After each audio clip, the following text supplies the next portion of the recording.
Hello friends, welcome to পাখি kitchen.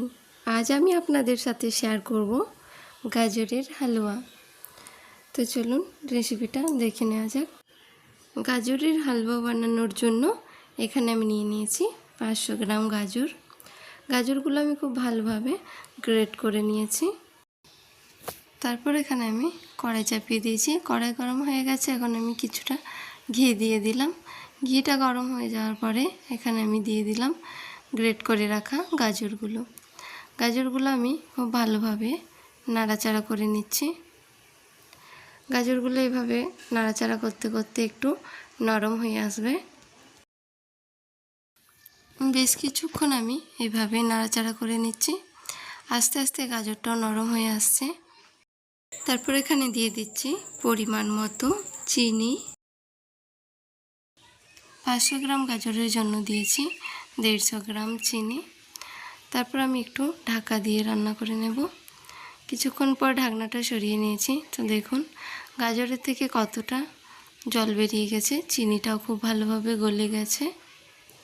এভাবে আমি আবারও কিছুক্ষণ নাড়াচাড়া করে নেব যতক্ষণ না চিনির জলটা ভালোভাবে শুকিয়ে আসছে।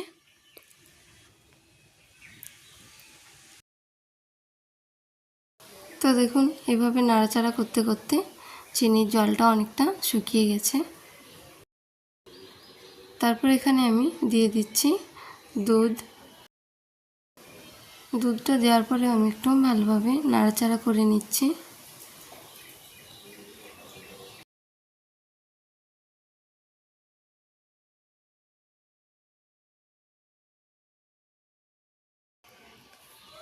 তারপর এখানে আমি দিয়ে দিচ্ছি কিছু কিশমিশটা দেওয়ার পরে খুব ভালোভাবে আমি একটু নাড়াচাড়া করে নেব। তারপর এখানে আমি দিয়ে দিচ্ছি এলাচের দানা। আপনারা চাইলে এখানে এলাচের গুঁড়ো ব্যবহার করতে পারেন। এলাচের দানাটা দেওয়ার পরেও আমি ভালোভাবে একটু নাড়াচাড়া করে নিচ্ছি। গাজরের হালুয়াটা আমাদের হয়ে গেছে। এখন কিছু কাজু বাদাম কুচিয়ে রেখেছিলাম, সেগুলো আমি ওপর দিয়ে দিলাম। আর দিয়ে দিচ্ছি কিছু আনমোল বা কাঠবাদাম কুচোনো। তারপর আমি একটু ভালোভাবে নেড়েচেড়ে সমস্ত কিছু মিশিয়ে নিচ্ছি। তো দেখুন তৈরি হয়ে গেছে আমাদের গাজরের হালুয়া। এবার আমি এটাকে একটা প্লেটে সার্ভ করে নেব। রেসিপিটা ভালো লেগে থাকলে অবশ্যই একটা লাইক করবেন, চ্যানেলটা সাবস্ক্রাইব করে পাশে থাকবেন।